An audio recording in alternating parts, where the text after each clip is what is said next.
नमस्कार दोस्तों, आपका स्वागत है हमारे यूट्यूब चैनल जिसका नाम है डबल एडी स्टडी। ठीक है, अगर आप चैनल को सब्सक्राइब नहीं किए हैं तो आप चैनल को सब्सक्राइब कर लें और वीडियोस को लाइक और शेयर भी किया करें।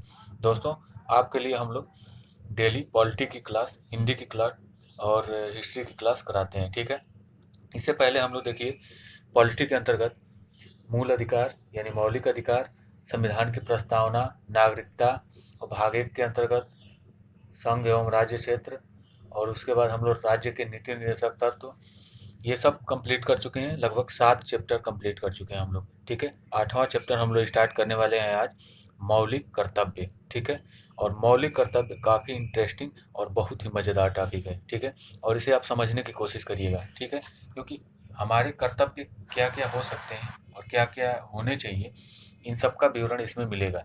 ठीक है, और मौलिक कर्तव्य को जानना हमारे लिए अति आवश्यक है। ठीक है, तो एक बार फिर से दोस्तों, अगर आप चैनल को सब्सक्राइब नहीं किए हैं तो चैनल को सब्सक्राइब कर लें, double AD study YouTube channel. ठीक है दोस्तों, मौलिक कर्तव्य भाग 4 क के अंतर्गत मौलिक कर्तव्य का प्रावधान है, जो अनुच्छेद 51 क के अंतर्गत आता है। ठीक है, तो भाग 4 क के अंतर्गत आता है और अनुच्छेद 51 क। ठीक है, देखिए, 42वें संविधान संशोधन 1976 द्वारा मौलिक कर्तव्यों का संविधान में शामिल किया गया था। ठीक है, जो 42वां संविधान संशोधन था 1976 में हुआ था और इसके द्वारा मौलिक कर्तव्यों को संविधान में शामिल किया गया था। ठीक है, इसे आप ध्यान रखेंगे, ये प्रश्न बन सकता है आपसे।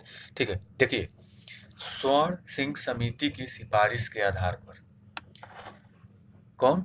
स्वर्ण सिंह समिति की सिफारिश के आधार पर संविधान में शामिल किया गया। ठीक है, सोवियत संघ के संविधान से प्रेरित है हमारा मौलिक कर्तव्य।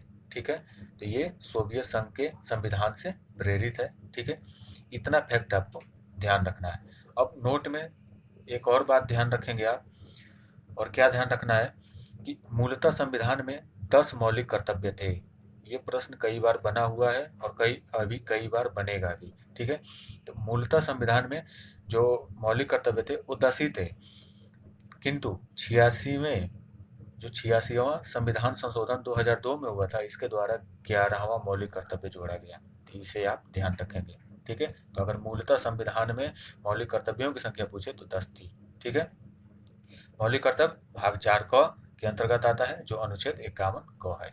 ठीक है, अब देखिए, यहाँ तक जानकारी आपको तो याद रखनी ही रखनी है। इसके बाद मौलिक कर्तव्यों की सूची जो है, कि मतलब हमारे मौलिक कर्तव्य जो 11 हैं, पहले 10 थे अब 11 हो गए हैं, तो इन 11 मौलिक कर्तव्यों की सूची को हम लोग देख लेते हैं कि हमारे मौलिक कर्तव्य कौन कौन से हैं। ठीक है, इन मौलिक कर्तव्यों को आप ध्यान रखेंगे, यह काफ़ी इंपॉर्टेंट है आपके लिए। ठीक है, इसे जानना बहुत ही ज़रूरी है। हम चाहते तो इसे न भी लेके आते, लेकिन ये काफ़ी इंपॉर्टेंट है और इसे जानना बहुत ही ज़रूरी है, तो इसे आप ध्यान रखेंगे। ठीक है, देखिए, 51 का मूल कर्तव्य, भारत के प्रत्येक नागरिक का यह कर्तव्य होगा। ठीक है, अगर आप इसे नहीं करते हैं तो आप पे कोई कानूनी कार्रवाई नहीं की जाएगी, लेकिन आपका कर्तव्य है, और आप अपने कर्तव्य को कैसे निभाते हैं, कितनी ईमानदारी से निभाते हैं, कितनी सच्चाई दिखाते हैं इसके प्रति, ये आपके ऊपर निर्भर करता है। ठीक है, इसी से लोग इंस्पायर होते हैं अगर आप इन कार्यों को अच्छे तरह से करते हैं।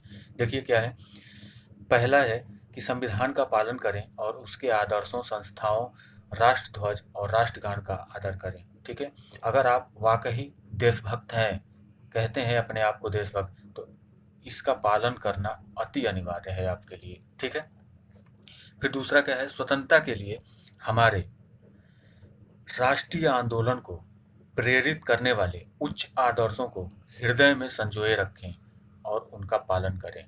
ठीक है, तो जितनी भी देशभक्ति आपको दिखाना है, अपने हृदय से दिखाना है, न कि बाहरी रूप से। ठीक है, वैसे तो लोग दिखाने वाले बहुत ही देशभक्ति दिखाते हैं, लेकिन जब ज़रूरत पड़ती है तो वो लोग नहीं कर पाते हैं कुछ। ठीक है, उसके बाद है भारत की प्रभुता, एकता और अखंडता की रक्षा करें और अक्षुण्य रखें। इस बात को ध्यान रखें आप, भारत की प्रभुता, एकता और अखंडता।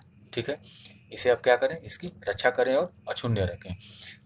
देश की रक्षा करें, और देखिए, देश की रक्षा करें और आह्वान किए जाने पर राष्ट्र की सेवा करें। ठीक है, यह मौका बार बार नहीं मिलता है, इसलिए हमेशा ये कार्य करने में अव्वल आएं। ठीक है, पांचवा जो हमारा मौलिक कर्तव्य है यह है कि भारत के सभी लोगों में समरसता और समान भ्रातृत्व की भावना का निर्माण करें, जो धर्म, भाषा और प्रदेश या वर्ग पर आधारित सभी भेदभाव से परे हों। ऐसी प्रथाओं का त्याग करें जो स्त्रियों के सम्मान के विरुद्ध हो।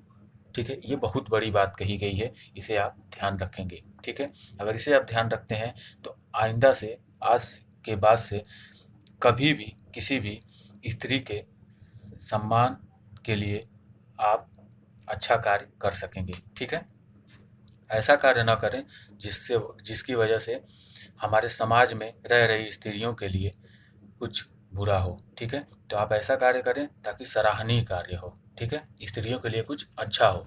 ठीक है, देखिए, जो छठवां है हमारा मौलिक कर्तव्य, हमारी सामाजिक संस्कृति और गौरवशाली परंपरा का महत्व समझें और उसका परिरक्षण करें। ठीक है,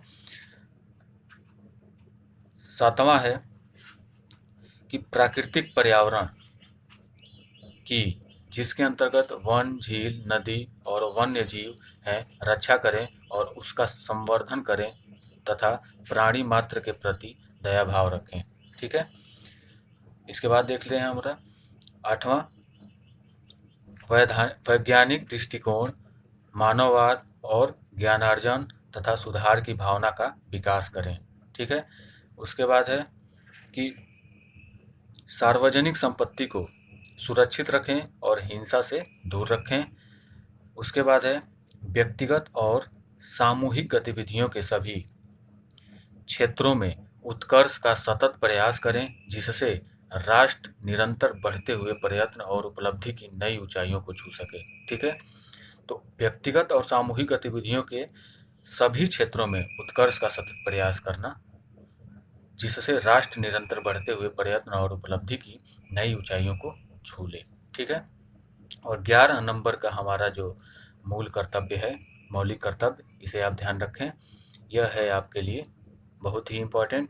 देखिए, यदि माता पिता या संरक्षक हैं तो 6 वर्ष से 14 वर्ष तक की आयु वाले अपने यथास्थिति बालक या प्रति बाल्य के लिए शिक्षा का अवसर प्रदान करें।